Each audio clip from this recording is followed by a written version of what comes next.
El libro de Romanos capítulo 8, versículo 1. Bien, este capítulo que vamos a leer, lógicamente en el título que ustedes van a poder ver en el libro de Romanos, y es exclusivamente que dice, el título como dice, viviendo en el Espíritu. Vamos a analizar un poquito ese libro del capítulo 8 de Romanos, porque si ustedes recordarán, hace unas semanas atrás yo les comenté que esa carta fue escrita por parte del apóstol Pablo hacia los romanos, porque los romanos eran personas que viven prácticamente apartados de la presencia de Dios y no tenían ningún respeto hacia su palabra ni hacia su presencia, sino que cada quien seguía su propio rumbo. Entonces el apóstol Pablo escribe esa carta sabiendo que había un rey que era considerado el Señor de aquel entonces, y cualquiera que predicaba a otro Señor que no fuera Cristo era prácticamente una pena de muerte. Ahora bien, esta carta es precisamente, el título dice, viviendo en el Espíritu. Porque estas personas a quien era dirigida esta carta, si el título dice que es viviendo en el Espíritu, era porque eran personas que vivían en la carne. Y al hablar de vivir en la carne, para los que no entiendan mucho este lenguaje, son personas que no viven conforme a la palabra de Dios, sino conforme a los deseos de su mente y de su cuerpo. Son atraídos y seducidos por lo que la carne, su cuerpo, los llama. Ahora bien, hay algo muy importante que es también para las personas que se encuentran en este plano, a los cristianos y a los no cristianos. Y este versículo 1 que vamos a leer a continuación es precisamente para los que estamos con Jesucristo. Cuando nosotros le entregamos nuestro corazón a Jesús, nuestra vida a Jesús, sabemos perfectamente que pasamos de muerte a vida y somos nuevas criaturas en Jesús, ¿verdad? Ahora, cuando nosotros ya comenzamos a andar en los pasos del Señor, nuestra vida ya no tiene que ser igual, sino que comienza a tomar un nuevo rumbo. Y una vez que nosotros pasamos o pertenecemos a Jesucristo, una de las promesas de parte de Dios son las siguientes, y es el versículo 1 que dice a continuación. ¿Lo puedes proyectar, por favor? Romanos 8:1 dice, ahora pues ninguna condenación hay para los que están en Cristo Jesús, los que no andan conforme a la carne, sino conforme al Espíritu. Bien, todos estamos en Cristo, ¿verdad? ¿Andamos en el Espíritu o en la carne? ¿Por qué en el Espíritu? ¿A qué se refiere con el Espíritu? Porque hacemos las cosas que Él nos ordena. ¿Y por dónde nos ordena Él? Por la Biblia, la Escritura. Entonces, ¿tú estás cumpliendo lo que dice la Escritura? Sí. ¿Para salvarte? No. Sino porque ya fuiste salvo. ¿Qué ordena el Espíritu? Lo que dice la Escritura. ¿Tú lees la Escritura y tú pones en práctica lo que dice la Escritura? ¿Sí o no? Sí. ¿Para ser salvo? No. Sino porque ya fuiste salvo. Entonces, es una consecuencia de que ya has sido salvo. ¿Estamos? Bien. Entonces, para estas personas que viven así, ¿qué no hay? Condenación. Pregunto, ¿condenación de qué? Tú estás en Cristo, te has convertido, estás en el Espíritu. Tú no eres condenado. ¿De qué? ¿O de quién? ¿O por quién? No somos condenados por Dios, porque no tenemos enemistad con Dios, porque por gracia somos salvos. ¿Cuál es el problema? Que muchas personas ese texto lo malinterpretan y piensan que es la típica de que, ay, el brujo me está maldiciendo, uy, cancelo tus palabras en el nombre de Jesús porque ninguna condenación es. Y se asustan, y es que si yo no digo cancelo, cancelo. No, ese versículo lo que significa es que en el día del juicio y actualmente nosotros por Dios no somos condenados. Y si no somos condenados por Dios, ¿quién nos puede condenar? Porque si Dios es con nosotros, ¿quién contra nosotros? Así que no te asustes cuando alguien te quiera maldecir, porque si Dios no te maldice y Dios no te condena, ¿qué poder puede tener una persona que no es Dios para maldecirte y condenarte? Ninguna. Aunque el diablo se pare de cabeza queriendo sacar su lista y decir, ajá, aquí tengo tu lista. Calladito, porque esa lista no sirve, no es en contra nuestra, porque Cristo Jesús pagó el precio por nosotros y nosotros estamos en Cristo Jesús, estamos en el Espíritu y no en la carne, siguiendo su palabra, porque hemos sido salvos por Él. ¿Estamos? Ahora, para responder la pregunta que me hicieron acá, que allá iba, la voy a decir ahorita porque después me olvido. ¿Qué significa andar en el Espíritu?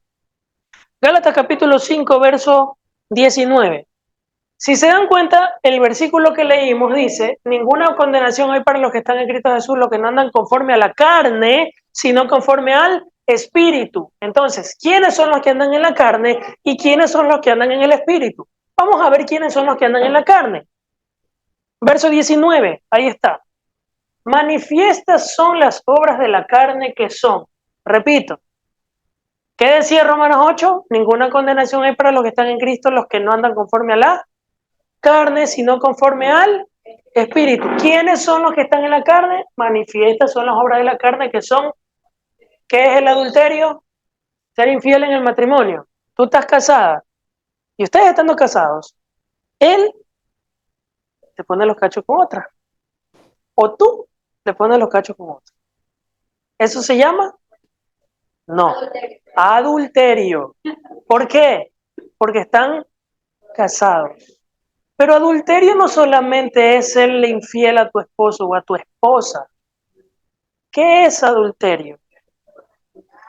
La mirada o el pensamiento.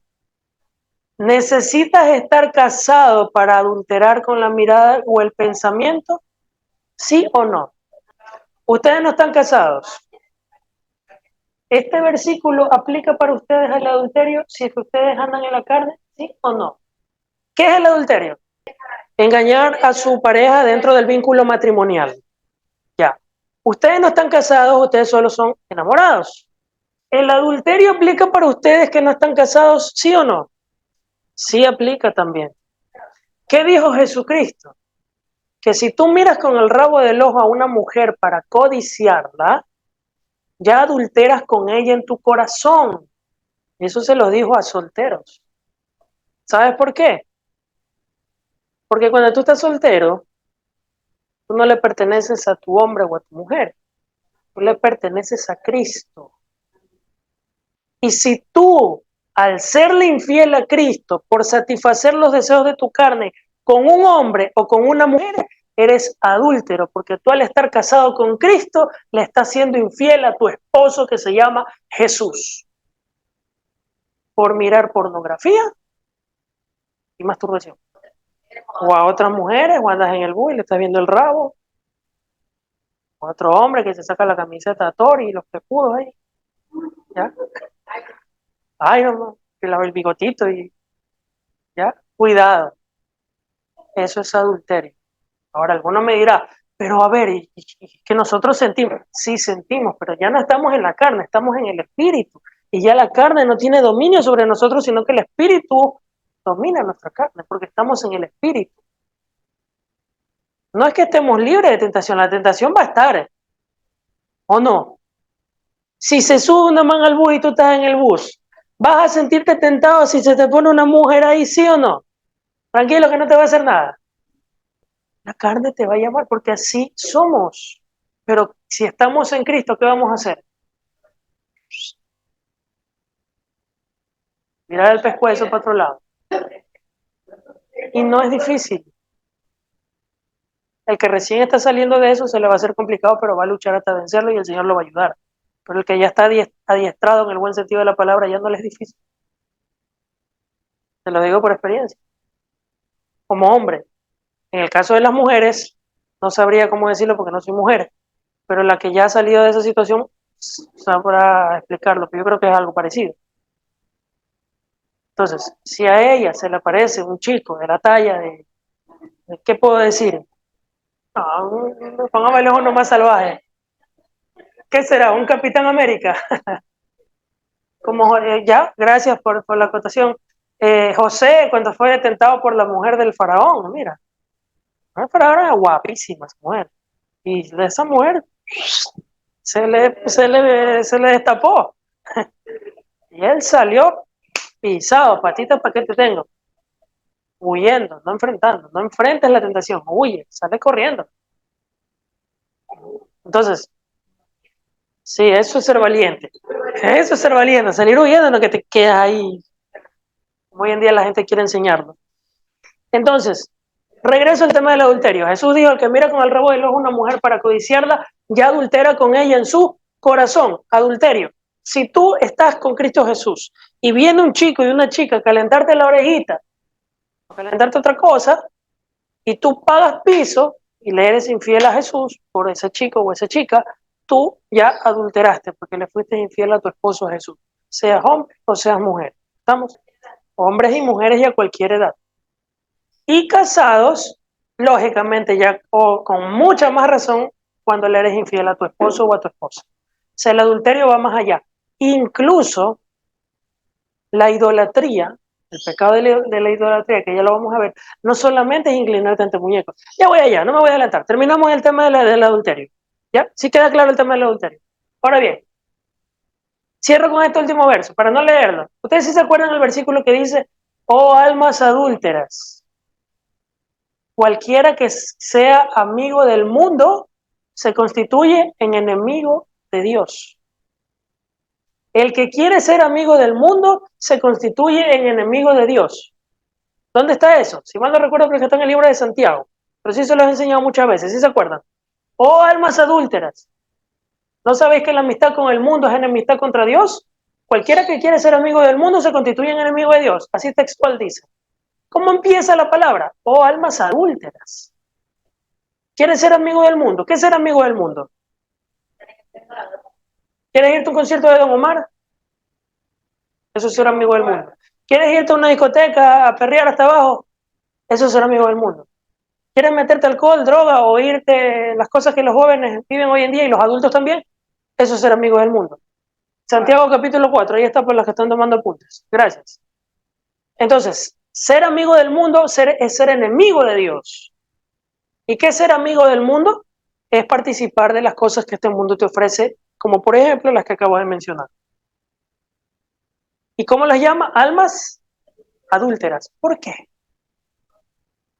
Si no todos están casados. Es porque por seguir las cosas de este mundo le está siendo infiel a tu esposo Jesús. Casados y solteros. Adúlteros. Hay adulterio con tu pareja y adulterio con Dios. Contra Dios, mejor dicho. Adulterio contra tu pareja y adulterio contra Dios. Entonces, esos dos adulterios componen un adulterio y eso es lo que significa Gálatas capítulo 5, 19. Manifiestas son las obras de la carne. Adulterio, ya saben. ¿Qué es la fornicación? Es el segundo. Fornicación. ¿Qué es fornicación? Si estos muchachitos que están aquí, por ejemplo, están teniendo relaciones íntimas sin haberse casado, están cometiendo fornicación. La Biblia dice que los adúlteros y los fornicarios no entrarán al reino de los cielos si no se arrepienten. Y mientras hay vida y esperanza un arrepentimiento. Si metieron las cuatro, chance de arrepentirse hay. Ahora, eso es en cuanto a la fornicación. Fornicación es relaciones íntimas antes del matrimonio. ¿Existe otro tipo de fornicación aparte de tener relaciones íntimas antes del matrimonio? Sí. ¿En cuál? A ver. ¿De dónde viene la palabra fornicación? Hay dos ejemplos más, aparte del que les di primero. Fornicación, tener relaciones sexuales antes del matrimonio. Hay dos ejemplos más de fornicación. Hay tres tipos de fornicaciones. El primero ya les nombré. ¿Cuál sería el segundo? Ustedes se han visto en la Biblia cuando Dios le dice al pueblo de Israel, ustedes han fornicado con los ídolos. Cuando tú tienes una relación en oración que no es Dios, tú estás teniendo una relación íntima con demonios, ídolos, muñecos que no ven, que no oyen, que no sienten, que no caminan. Y de ahí viene, ese es el origen de la palabra fornicación. Después se tomó esa palabra fornicación para las relaciones íntimas antes del matrimonio. Pero originalmente la palabra fornicación la encontramos en el libro del Génesis, cuando el pueblo de Israel y las personas eran infieles a Dios por relacionarse con los ídolos paganos, en intimidad, en oración. Se relacionaban con relación, conexión, intimidad. Eso es. Primero, fornicación, ¿qué significa? Antes del matrimonio. Segundo, relacionarte en oración, en intimidad con algún ídolo, imágenes u otra cosa que no sea Dios. Y la tercera, ¿cuál sería? La palabra fornicación viene del griego que significa porneia, significa pornografía. Cuando tú estás viendo pornografía, estás cayendo en fornicación. Eso significa fornicación, viene del griego porneia, que significa pornografía. Así que no solamente es en la cama, sino también en la computadora, en el celular. Vuelve al texto. Inmundicia y laxivia. Eso va conectado ya como consecuencia de, un ejemplo, la pornografía. La mente te vuela, la lascivia, y obviamente la inmundicia, que ya es una, ya en tu alma, lo inmundo está impregnado por practicar eso. La perversidad, las aberraciones. Podríamos incluir sexo con animales. Como en Manabí he escuchado casos, no solo Manabí, en varios casos, que tienen relaciones con animales, con burros, con burras, algo así. ¿Ya? Suena chistoso, pero pasa. El bestialismo y todo ese tipo de cosas. O sea, hay tantas cosas, ¿no? Sadomasoquismo, tantas cosas. Ya entra dentro de lo que es la inmundicia y la laxivia, que incluye no solamente esto que acabo de nombrar, lo que nombraron ustedes, sino también la fornicación y el adulterio. La laxivia, el ser lascivioso. La idolatría, ahora sí, entramos al tema de la idolatría y ya hemos visto la idolatría. ¿Qué es la idolatría? Inclinarte ante muñecos o ante una imagen como esta, por ejemplo. La idolatría es inclinarte ante muñecos o ante una imagen como esta que está aquí para rendirle culto o hablarle como que si fuera una deidad o alguien que va a interceder por ti. ¿Ya? Por ejemplo, supongamos que esta imagen sea una imagen la imagen de María o el niño divino o la Guadalupe. Yo aquí en Ecuador tengo la foto de María y a esta hora, las 6:23, yo le pido algo en oración. Y a esta hora, alguien que esté conectado, por ejemplo, en España, en Estados Unidos, también le esté pidiendo a María o a la imagen donde se encuentra ubicada a la misma hora que yo la estoy pidiendo. Se supone que si yo le elevo una oración a María, Guadalupe o María, la Madre de Jesús, o San Gregorio o lo que sea, ellos me tienen que escuchar, porque a ellos les estoy elevando, entre comillas, mi plegaria, ¿no? A la misma hora yo le estoy pidiendo aquí y a la misma hora alguien le está pidiendo en Estados Unidos. ¿Qué característica tiene que tener María, San Gregorio, quien sea, para poder escucharme? Omnipresencia. Estar aquí y en Estados Unidos al mismo tiempo, a la misma hora y en el mismo lugar. Y esa característica solamente la tiene Dios. Eso es idolatría. O parte de idolatría. Eso es lo que muchos no ven. Que yo me engolosine con esta imagen uy, esta imagen ahora es sagrada. Y es una imagen que representa nomás lo que nosotros somos aquí, que es oración al arca de Dios, punto.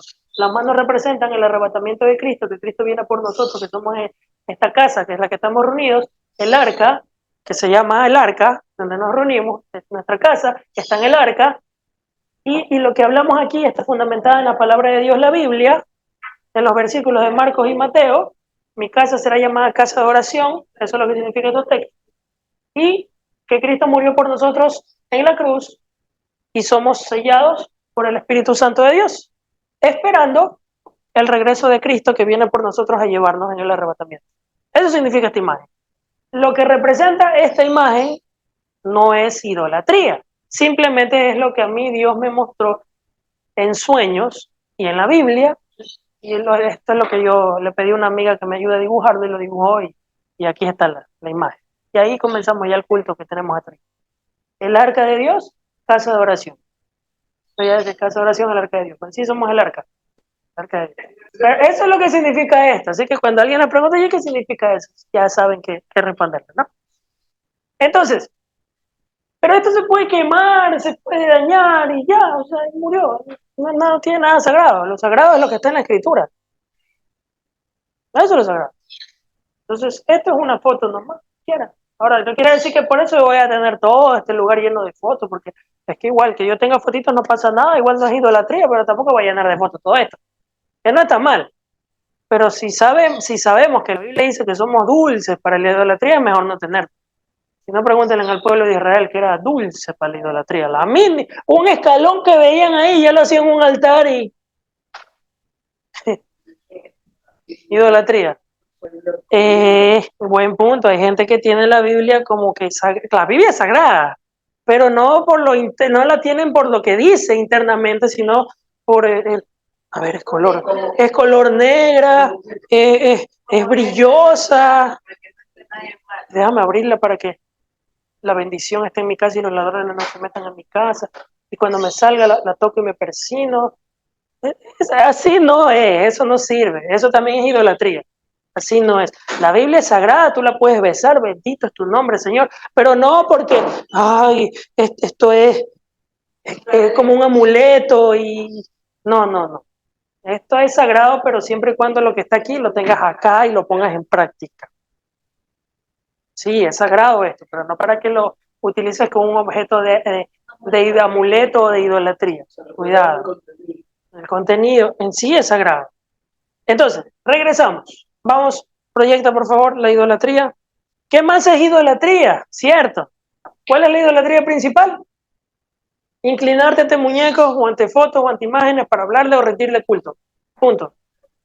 ¿Cuál sería un segundo tipo de idolatría? Poner en primer lugar a tu hijo, a tu papá, a tu mamá, a tu hija, a tu novio, a tu novia, primero que Dios. O sea, que idolatría no solamente es el muñequito que me inclino, porque a veces le damos duro al católico romano, que está haciendo mal, sí, está haciendo mal, pero a veces no nos damos cuenta que nosotros también estamos cometiendo idolatría, pero de otra forma. Todo lo que ocupe el primer lugar de Dios que le corresponde, cometemos idolatría. Incluso la Escritura dice, ahí viene el tercero, el amor al dinero. Todo aquel que ama el dinero se convierte en idólatra del dinero. Y se saca la mugre en el trabajo, pero para Dios, ahí no se saca la mugre. Al trabajo no falta nunca, para la iglesia, de 4 veces que nos reunimos, vienen 3, viene 2 al mes. Y al trabajo sí no falta nunca. ¿Por qué el trabajo sí y Dios no? A eso me refiero muchas veces. Digo, ¿por qué el trabajo sí y Dios no? Cuando aquí tiene que ser más importante que... A veces no nos damos cuenta e inconscientemente, ahí vienen los pecados inconscientes, conscientes e inconscientes. Sin conciencia cometemos idolatría, inconscientemente. Entonces son ejemplos de idolatría. Entonces vemos 3 puntos, clases de idolatría, que componen una, eso es lo que está en Gálatas 5, verso 19, proyectalo. Entonces hasta aquí tenemos idolatría, adulterio que ya vimos, fornicación ya vimos, inmundicia y lexivia ya vimos, idolatría lo que vamos a ver. Hechicería. Un ejemplo nomás lo voy a poner. El horóscopo. Punto. ¿Ya? Y que tú eres Capricornio, que eres Géminis, Tauro. Tú estás dentro del bloque de hechicerías. Que en sí el origen de hechicería tiene que ver con brujería y esas cosas, ¿no? Pero así como pusimos el ejemplo de las idolatrías, el horóscopo está dentro de esta lista también. ¿Qué más? Enemistades. No necesita explicación, ¿o sí? Pleitos. Tampoco necesita explicación. Celos. Aquí sí necesita explicación. Los celos. ¿Son malos o no? Aquí dice que celos es una consecuencia de la obra de la carne. Ajá, la celosa, que ya la justificación de la celosa. A ver, los celos no son malos. Vuelve conmigo. Los celos no son malos. Estos celos que habla la Biblia son los celos enfermizos, que te llevan a golpear a tu pareja, insultarla. No necesariamente tiene que ver todo con golpe, porque a veces golpeamos con las palabras. Insultos, malas palabras, una desconfianza que implican ese tipo de cosas. Porque los celos son normales, eso es normal. Pero los celos que habla aquí la Biblia son celos que ya te llevan a esa, incluso hasta matar. ¿Ya? Entonces, es lo que yo les digo. Si tú lo ves a él con una chica, ¿te va a dar o no te va a dar celos? Obvio que te va a dar, es normal. Ya, mira, si ella me ve a mí, ¿le va a dar o no? Si yo la veo a ella con él, ¿me va a dar o no me va a dar celos? Obvio que sí, es normal, no es malo eso. Ahora, y sutilmente pregunta, ¿quién es ella? Ya, es normal, Pero que eso ya lleve a afectar tu relación o hacer algo indebido, tanto de parte y parte, ahí sí está mal. Como los ejemplos que le acabo de poner. Entonces, eso en sí son los celos. Vuelve. 20, verso 20.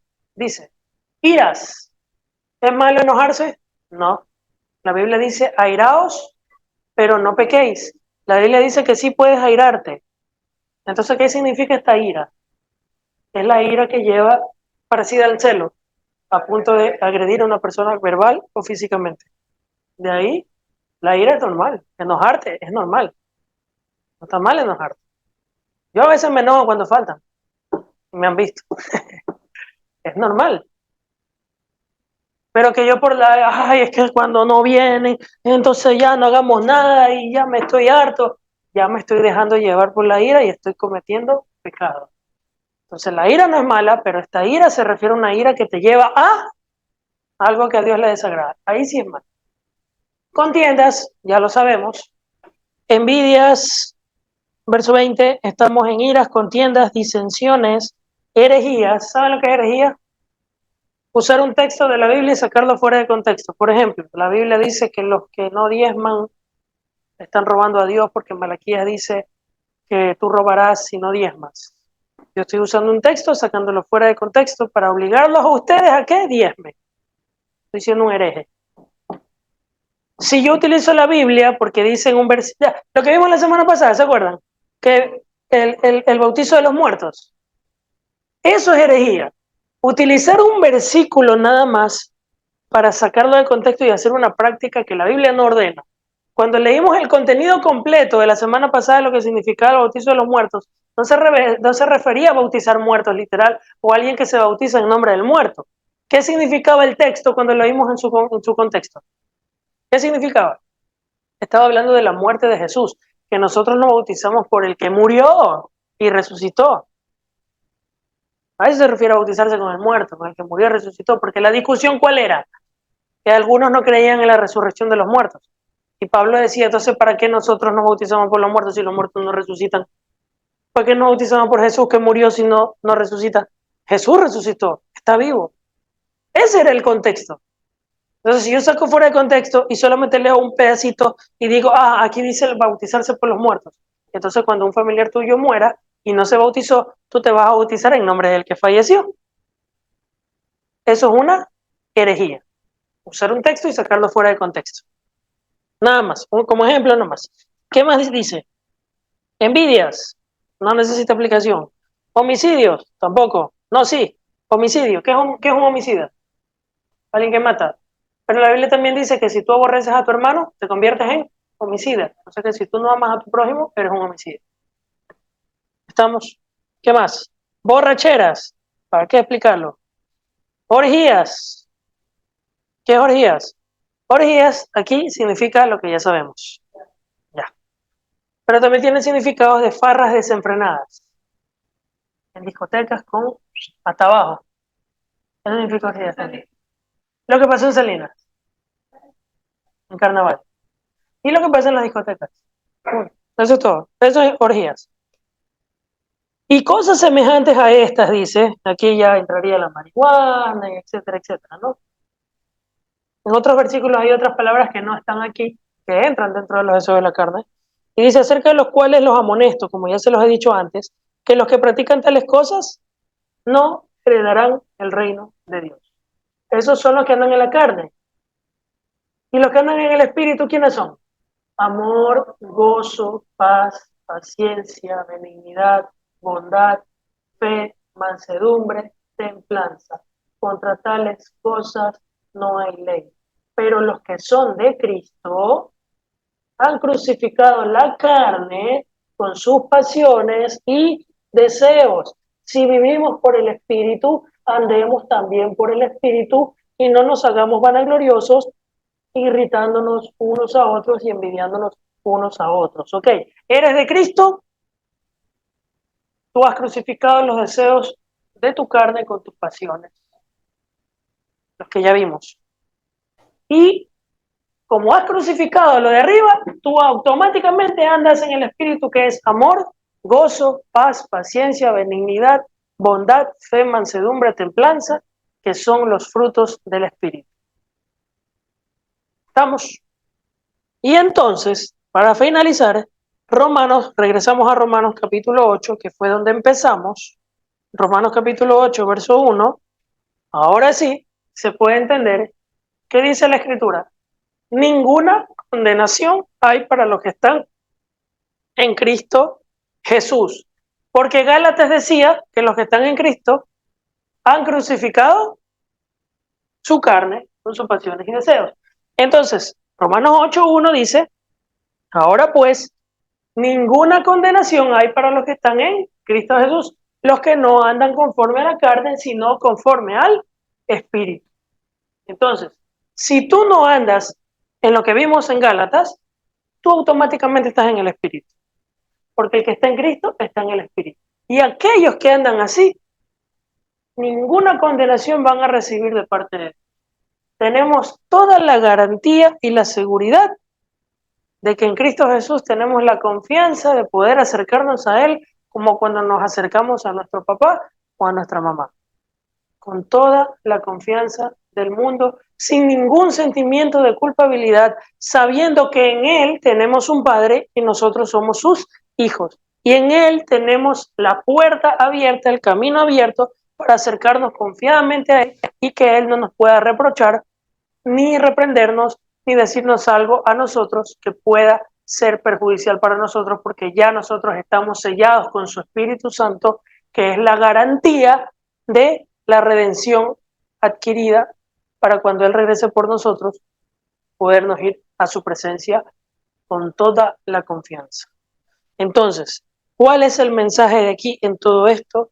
Es que cual sea la situación en la que nosotros actualmente estemos pasando o viviendo, aún tenemos la oportunidad de revertir esa situación en la cual, si nosotros estamos viviendo aún en cosas que a Dios les desagrada, para evitar la condenación de parte de Dios, revertamos la cara y volvámonos a Cristo Jesús para andar en el Espíritu y no en la carne, para de esa forma no tener condenación de parte de Dios, peor del mundo, o al revés, para no tener condenación de Dios, ni del mundo, ni del diablo, ni de nadie.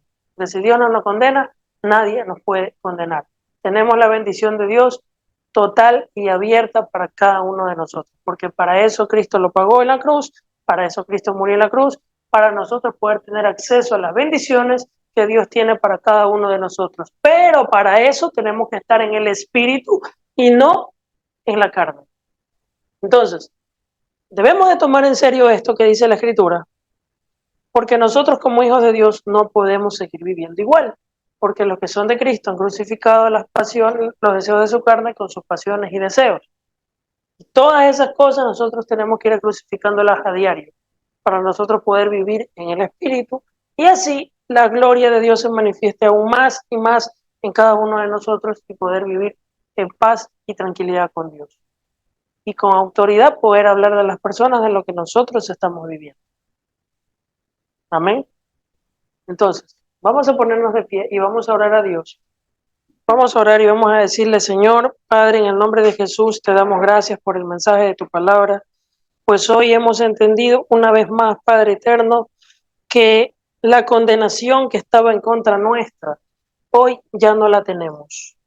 Gracias a que tú pagaste el precio en la cruz y nosotros permanecemos en Cristo Jesús, que ya no andamos conforme a la carne, sino que andamos conforme al Espíritu. Actualmente, Señor, quizás han habido cosas en mi carne que han provocado que yo tambalee en mi fe. Quizás habrán cosas, díselo al Señor, si es que tú lo estás viviendo, quizás habrán cosas en mí que aún tienen que pulirse. Pero en lo personal, Señor, delante de tu presencia, yo tomo la decisión el día de hoy de ponerme a cuentas contigo para revertir esa situación, porque yo te pertenezco a ti, Jesús. Díselo con toda tu fe, yo te pertenezco a ti y yo no le pertenezco al diablo, mi carne no tiene dominio sobre mí y las cosas que yo he hecho, Señor, hoy en día yo te pido perdón para cambiar y revertir esa situación, porque yo no quiero que el día del juicio tú me condenes. sino poder tener esa confianza plena de que en Cristo Jesús yo puedo entrar al cielo confiadamente a partir de este momento. Entonces, Señor, yo te pido perdón, yo pido por favor que me limpies y yo voy a seguir poniendo de mi parte como resultado y consecuencia de que yo ya he sido salvo, de que yo ya tengo a Jesús en mi corazón, de que tengo el sello del Espíritu Santo y como resultado de lo que yo tengo, yo voy a continuar haciendo las cosas que tú me mandas por amor a ti, porque esa es una de las primeras características del fruto del Espíritu, el amor, y el amor a ti primero.